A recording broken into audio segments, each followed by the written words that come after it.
Shalom saudara, kembali kita mengikuti Abam. Ini memasuki episode 912. Makin menarik, makin panas, makin banyak berkat. Ya, yuk mari Pak Andris kita mulai. Baik Pak, dari wanita usia 36 tahun sudah menikah dan memiliki 5 orang anak. Saya sudah lama kerja di Badan Keuangan dan saya bekerja di bagian verifikasi dan akuntansi. Di bidang ini, saya sudah kerja sekian lama dengan bos saya. Ketika pergantian bos yang baru hanya pilih muka saja dan bos baru mau memindahkan saya di Kasda. Saya merasa sedih, kecewa, kenapa saya yang selalu rajin ke kantor, bos saya yang baru bisa tega seperti itu sama saya. Salah saya apa? Saya selalu dengar-dengaran sama pimpinan. Bos baru setega itu sama saya. Saya punya masalah, tolong bantu saya. Tidak ada sesuatu yang terjadi secara kebetulan. Posisi pekerjaan Anda sekarang ini baik. Cari kerjaan di pos ini tidak mudah ya. Kasda ini kas daerah mungkin ya atau apa ini? Iya, Pak. Jadi tolong kamu jangan bersungut-sungut. Kalau kamu ada di tempat ini mungkin ada sesuatu yang buruk terjadi. Tuhan itu memberikan kita itu tempat yang pasti tepat untuk kita. Kelihatannya ini sebuah kecelakaan atau kesialan. Tapi ingat, blessing in disguise. Berkat di tengah-tengah keadaan yang tidak menyenangkan, di tengah-tengah kekacauan. Saya takut kamu tidak akan diberkati dengan sifatmu seperti ini. Kamu masih egois, kamu tidak mengerti rencana kehendak Tuhan di luar kemampuanmu berpikir. Jadi nasihat saya, kamu bersyukur, kamu dipindahkan, jangan bersungut-sungut. Kamu lihat bagaimana cara Tuhan akan membuat kamu nanti malah diangkat. Ini, jangan pakai pikiranmu. Pakai pikiran Tuhan. Jika belum tahu, percaya saja. Pikiranmu tidak bisa mengerti, hatimu masih bisa percaya. Jadi jangan bersungut-sungut, jangan marah. Ya, jadilah dewasa. Ya, kamu belum dewasa. Kamu belum dewasa, kamu egois. Kamu sok tahu. Tuhan lebih tahu, nak. Ya, ikuti nasihat Om Eras ini. Kamu tidak bersungut-sungut walaupun ini sulit. Kamu tidak tahu apa yang akan terjadi di depan, nak. Kau pikir ini kecelakaan, ternyata berkat. Nanti dari sana kau bisa dipindahkan lagi ke tempat lain, bagaimana. Tidak tahu kita. Tapi kalau kamu sudah bersungut-sungut, kamu gagal jadi manusia yang pantas diberkati Tuhan. Ya, ingat ya. Bertumbuhlah dewasa. Oke, saya kira cukup. Teruskan. Selanjutnya wanita usia 32 tahun sudah menikah, memiliki 1 anak dari Surabaya. Saya mendapati papa saya bertukar pesan tidak senonoh, mengajak berhubungan sesama jenis. Apa yang harus saya lakukan sebagai anak, Pak? Sedangkan mama saya juga pernah selingkuh. Dan papa saya selalu memojokkan mama saya sampai sekarang. Jadi mama tidak berani menegur soal kelalaian papa. Terima kasih. Kelainan. Kelainan papa, maaf. Bukan kelalaian. Kalau lalai masih nggak apa-apa, ini kelainan. Kelainan, Pak. Maaf. Yang kamu lakukan diam. Kamu tegur papamu percuma. Jadi kamu wait and see. Wait and see. Jangan bertindak gegabah. Kamu wait and see. Yang penting bagi kamu bertumbuh dalam kebenaran, memiliki kecerdasan rohani, spiritual quotient, sehingga kamu tahu apa yang harus kamu lakukan. Doa pagi wajib, doa pribadi wajib, mendengarkan firman Tuhan wajib, dan wait and see. Saya tidak nasihatkan kamu harus berbuat apa. Tuhan yang bijaksana, yang cerdas akan memberi petunjuk kepadamu apa yang harus kamu lakukan. Jangan melangkah salah. Nasihat saya untuk kamu dampingi mama dalam situasi seperti ini. Biar mamamu yang buka cerita dulu, bukan kamu yang buka cerita. Ya. Kalau nanti Tuhan beri kamu kesempatan, kamu akan bicara. Misalnya 1 kalimat, Papa hati-hati Papa. Itu cukup. Tapi semua itu harus dalam pimpinan Roh Kudus dan di kondisi Roh Kudus. Oke, teruskan. Baik, selanjutnya pria usia 37 tahun sudah menikah dan 2 anak dari Surabaya. Seorang suami merekam hubungan intim dengan istrinya dan di saat istrinya tidak bisa melayani, suami bermasturbasi sambil melihat video itu. Apakah itu dosa? Terima kasih, Tuhan Yesus memberkati. Ya, bisa dikatakan dosa jika dia memang seharusnya sudah tidak melakukan hal ini. Tapi kalau dia masih muda, ya saya tidak bisa katakan itu dosa atau tidak.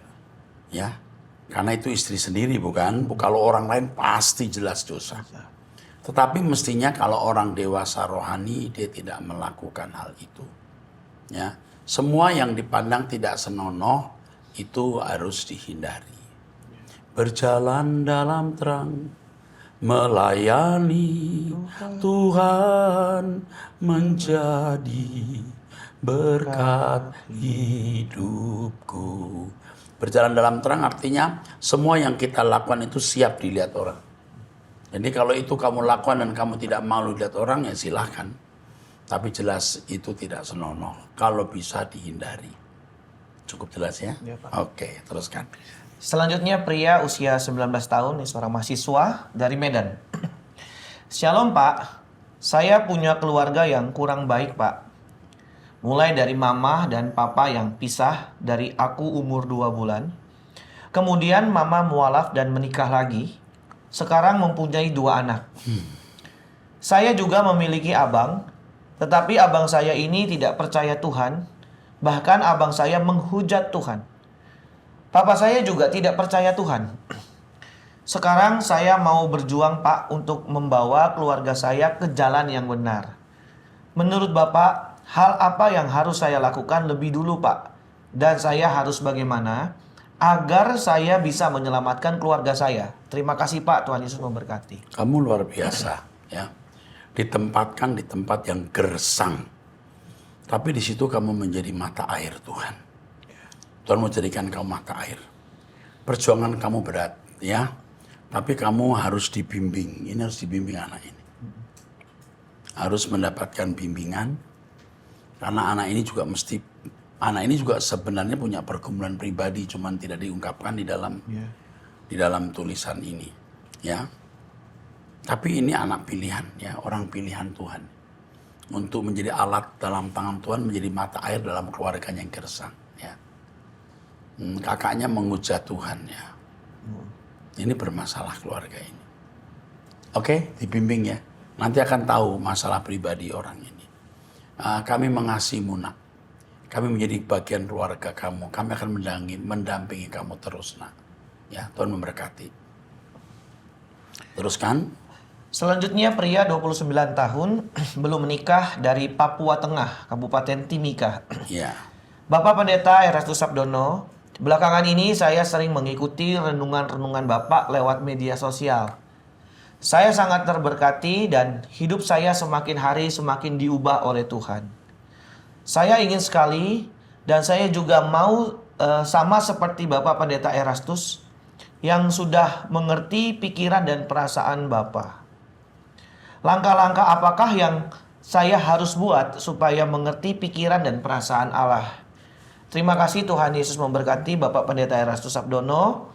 Saya punya pergumulan, ingin kuliah di kampus STT Ekumene punya Bapak. Jika Tuhan kehendaki, saya berasal dari Papua. Terima kasih. Yang pertama, kalau kita bertumbuh dalam pengertian akan kebenaran, bangunan pengertian kita akan kebenaran harus utuh. Itu membuat kita mengalami kecerdasan rohani. Yang kedua, kesucian hidup. Yang ketiga, jangan terikat oleh kesenangan dunia. Kita akan peka terhadap kehendak Tuhan. Nah, mengenai kamu mau sekolah di STT Ekumene, saya tidak tahu kamu mau S1, S2, atau S3. Yeah. Mungkin harus dihubungi dari pihak STT, dihubungi pria ini. Apa yang bisa kita bantu, kalau dia memang bisa menjadi perwira tinggi di Papua, ya puji Tuhan. Oke, teruskan. Selanjutnya pria usia 77 tahun. Shalom Pak Eras, saya adalah jemaat GSKI di lokasi Gereja Mall Arta Gading. Saya ingin meminta bantuan. Apakah saya boleh meminta pelayanan di gereja GSKI? Saya sudah lama tidak mendapatkan pekerjaan. dan belum ada pemasukan apapun. Waduh. Bagaimana pendapat Pak Erastus? Tuhan memberkati Ini usia keluarga. 77 tahun. Tolong kasih Pak Sutardi untuk menghubungi beliau. Kalau dia jemaat ya kita harus perhatikan umur 77 lagi. Iya. Kasihan. Iya, Pak. Ya, jangan tidak dihubungi ya. Harus dihubungi secepatnya.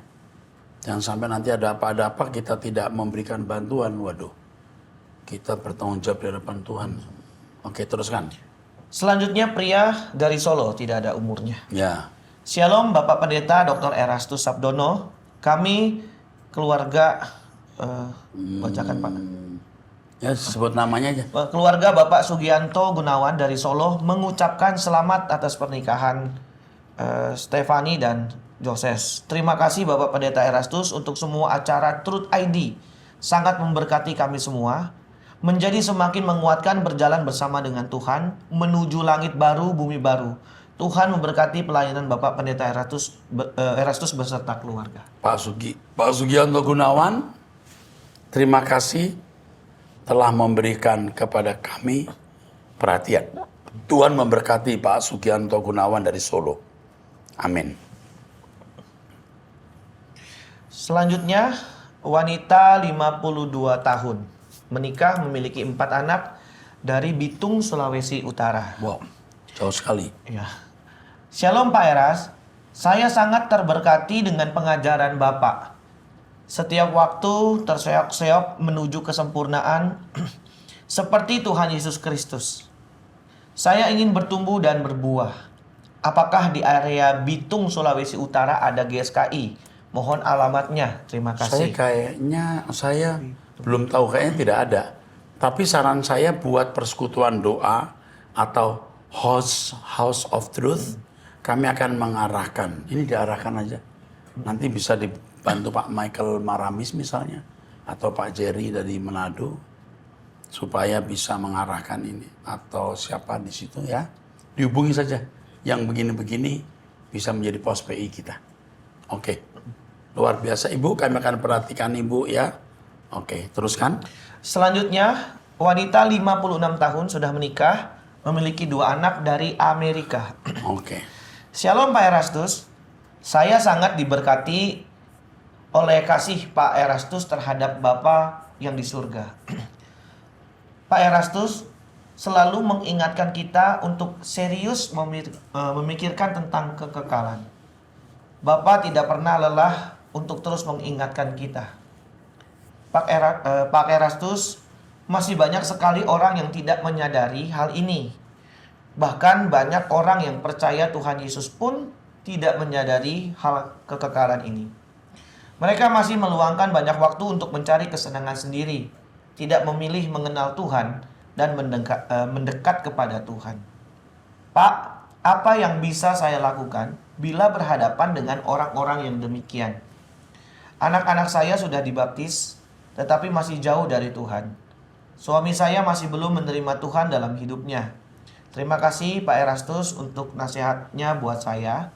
Saya kadang cenderung berkecil hati, sebab Pak Erastus sering katakan dari gaya hidup seseorang selama masih hidup sudah bisa dipastikan apakah dia akan masuk kepada kekekalan.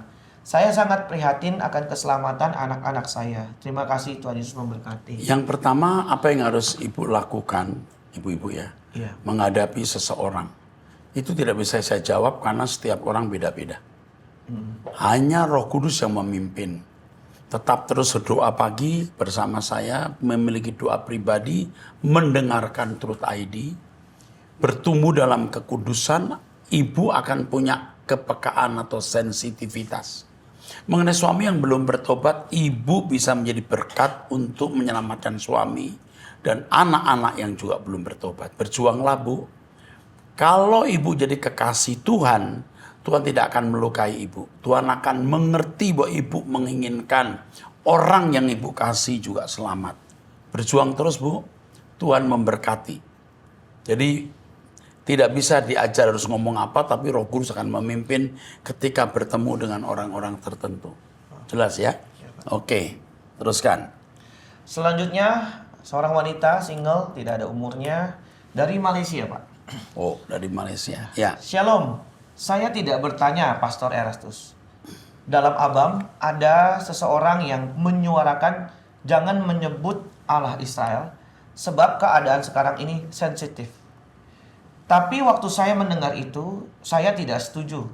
Sebab dunia harus tahu bahwa Allah yang benar adalah Allah Israel. Hari ini Bapak rohaniku juga mengatakan dunia harus tahu bahwa Allah yang benar adalah Allah Israel. Saya happy sampai menangis. Ya benar, Allah yang benar adalah Allah Israel. Terima kasih banyak Pastor Erastus, Bapak menyampaikan firman kebenaran yang murni. Bersyukur bertemu keluarga Truth ID. Langit baru, bumi baru adalah masa depan buat orang kudus. Wow. Keren, wow. Wow, ya ini dari Octaviana Daud. Panggilannya Ana. Ana, Still single. ya senang bisa mendengar apa tulisanmu. Kamu seorang yang memang dijamah Tuhan. Ya, Tuhan memberkati. Kalau ke Indonesia mampir ke Mall Arta Gading lantai 5. Tuhan memberkati. Mantap sekali. Oke. Selanjutnya pria 18 tahun belum menikah. Shalom Pak Eras, saya ingin bertanya, apakah tidur berdua dengan lawan jenis atau pacar kita itu termasuk berzina? Walaupun tidak berbuat apa-apa, hanya tidur berdua saja. Apa tanggapan Pak Eras mengenai hal ini? Terima kasih sudah menjawab. Tuhan Yesus memberkati. Mungkin tidak sampai zina. Artinya tidak melakukan hubungan seks, mungkin juga tidak ciuman. Tetapi itu tidak senonoh di timur. Kalau di timur itu menjadi batu sandungan dan kamu menjadi salah karena itu tidak menjadi berkat. Mestinya tidak kamu lakukan. Dan, ada dannya. Kalau kamu terus-menerus begitu, pasti kamu berbuat dosa suatu hari. Seharusnya tidak kamu lakukan. Stop melakukan hal itu. Terus. Selanjutnya pria usia 20 tahun dari Jakarta. Shalom, terima kasih atas jawaban dari pertanyaan saya sebelumnya. Jikalau berkenan dijawab, saya ingin bertanya lagi. Pertanyaan tentang mengapa Lucifer dan malaikat yang jatuh atau fallen angel tidak diampuni Om, sedangkan manusia diampuni bahkan ditebus. Apakah iblis tidak bisa bertobat atau diampuni? Mohon dibantu penjelasannya. Terima kasih Om, sehat selalu Om. We love you. Tuhan berkati Om. Pertanyaan ini berkali-kali ya disampaikan ya. Yang pertama, kejatuhan iblis itu bukan karena bujukan dari luar, tapi dari dalam dirinya sendiri. Jadi kejahatan itu dimulai dari dirinya sendiri.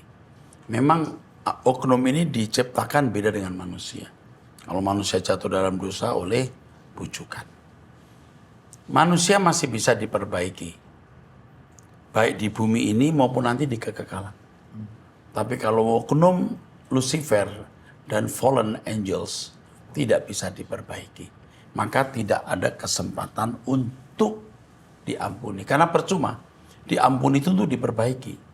Karena tidak bisa diperbaiki, maka diterminate atau dihancurkan. Oke? Saya kira itu saja dulu. Teruskan. Selanjutnya, wanita 44 tahun menikah dari Papua.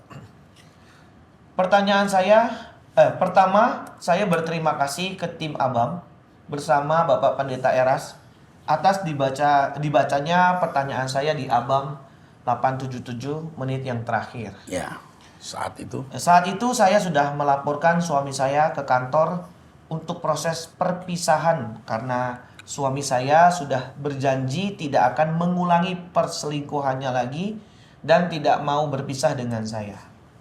Pada tanggal 6 Januari, kakak saya datang ke rumah suami saya untuk meminta kejelasan hubungan rumah tangga kami.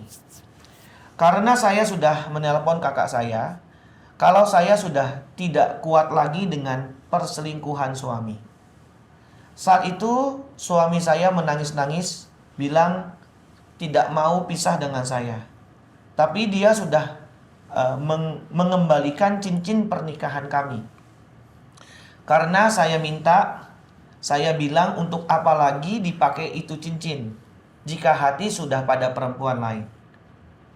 Saat itu saya mengatakan ke suami saya, pasti kalian senang karena sudah tidak ada lagi penghalang di antara kalian. Tapi suami saya bilang tetap tidak mau pisah dengan saya. Dan keesokan harinya, saya dan kakak saya tetap pulang karena mama saya juga lagi sakit. Jadi sekalian saya pulang jaga di rumah. Rumah sakit. Di rumah sakit. Beberapa hari setelah kembali dari kampung, suami saya mendapatkan foto-foto dan video mereka di kamar tempat kerja kos perempuan itu dan pergi ke pantai, tidur-tiduran dan pelukan, selfie-selfie percis mereka lakukan waktu saya baru pulang dari kampung. Suami ternyata dari bandara langsung dia menjemput perempuan itu untuk merayakan kebebasan mereka. Foto-foto itu saya dapat dari keluarga suami perempuan itu. Dia merampas handphone istrinya dan mengambil foto dan video lalu diteruskan kepada saya. Jadi karena saya sudah tidak percaya lagi dengan suami saya, air matanya hanyalah air mata buaya. Setelah itu saya melaporkan perselingkuhannya ke atasannya. Kemudian diurus dengan mencapai kesepakatan untuk tidak mengulangi perselingkuhannya lagi. Jika mengulangi, maka akan dilaporkan sesuai hukum yang berlaku dan dipecat dari kedinasannya. Tetapi suratnya belum sempat ditandatangan, suami saya tetap video call dengan perempuan itu. Saya lihat di handphone. Jadi apa yang harus saya lakukan, Om Heras? Apakah saya teruskan untuk proses perceraian? Bagaimana saya juga curiga kalau perempuannya sudah hamil karena badannya agak naik. Tapi suami saya bilang tidak. Jadi saya bingung dan stres. Apa yang harus saya lakukan? Sementara kami punya 2 anak perempuan, yang tertua kelas 2 SMA dan yang kecil kelas 6 SD. Mohon doanya Om Eras untuk saya dan keluarga besar saya. Yang saya rasakan suami saya tidak mau pisah dengan saya itu hanya karena takut dipecat dari kesatuannya. Tidak dapat uang pensiunan. Terima kasih, Tuhan Yesus memberkati. Kamu keliru ya kalau mengupayakan perceraian. Keliru sekali. Ya, mungkin dia bisa dipecat, kamu puas, dia dipecat dari kedinasan kesatuannya, sedangkan anak-anakmu masih membutuhkan biaya dan lain-lain. Menurut saya, jangan cerai, digantung saja. Tapi kamu masih menuntut hak gaji, uang untuk kamu dan anak-anakmu. Sementara kamu tidak memberikan tubuhmu kepadanya dan dia tidak memberikan tubuhnya kepadamu. Kamu gantung. Kamu harus mengandalkan Tuhan, jangan pakai caramu sendiri. Ini kamu sudah pakai caramu sendiri. Kalau kamu dengar nasihat saya, digantung saja. Kamu sudah terlanjur lapor ke atasannya. Saya sudah nasihati kamu, jangan dibawa loh ke atasannya. Biar Tuhan yang berperkara. Kalau suatu hari ya dia bertobat tapi sudah dipecat dari kesatuannya, celaka. Celaka. Dia masih punya potensi bertobat dan berbalik. Dia belum melihat kenyataan perempuan lain yang ternyata jauh lebih buruk dari kamu. Jadi sekarang nasihat saya, digantung, jangan cerai.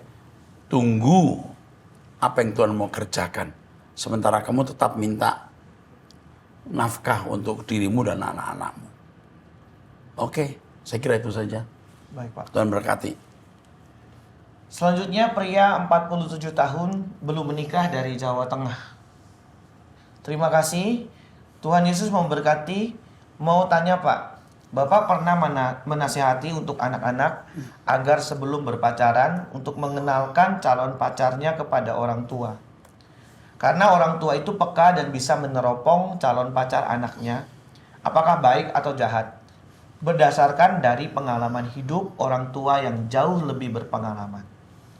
Tapi kenapa Stefani pacaran dengan sembunyi-sembunyi, tanpa sepengetahuan Pak Eras, diam-diam pacaran long distance relationship? Saya hanya penasaran saja Pak, karena saya juga pecinta suara kebenaran dan pecinta Pak Eras sekeluarga. Saya juga pernah bertanya di Abam episode 325, pertanyaan nomor 2. Terima kasih Pak Eras, Bapak Yahweh pasti memberi Pak Eras kesehatan dan umur panjang. Oke. Pada waktu itu anak saya di Brisbane, ya, dan dia sudah pacaran mungkin 3-4 kali dan selalu putus. Dan dia tahu bahwa saya sudah menganggap dia dewasa. Saya sudah sempat berkata, nak, kalau kamu tidak menikah, tidak apa-apa, kamu temani papa, dan papa temani kamu sampai papa pulang ke surga. Jadi soal dia menikah atau tidak menikah, dia tahu bahwa papanya sudah tidak terlalu memaksa.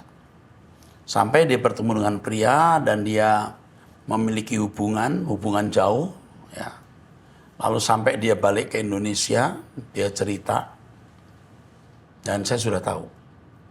Jadi hikmat Roh Kudus, kamu akan cerita sama saya tentang perjodohan, kamu tanyakan soal perkawinan, itu sebenarnya hikmat Roh Kudus. Dia kaget setengah mati, ya. Dan kali ini dia sudah cukup tua. Ini tidak bisa disamakan dia anak umur 20 tahun atau 21 tahun. Dia sudah 28 tahun. Jadi dan dia mengerti bahwa papanya juga sudah tidak terlalu mempersoalkan karena sudah mempercayai dia. Ini tidak bisa dikenakan untuk sembarang orang atau semua anak. Dan kebetulan pacarnya juga mahasiswa sekolah tinggi teologi, umurnya juga lebih tua setahun dari dia. Dan ternyata pacarnya juga pernah menjadi pengerja di satu gereja di Kupang, di tempatnya Pak Joni Kilapong, yang itu orang dekat sekali dengan saya. Mungkin Joni Kilapong tahu, cuma nggak cerita ke saya. Mungkin ya. Jadi tidak menjadi masalah.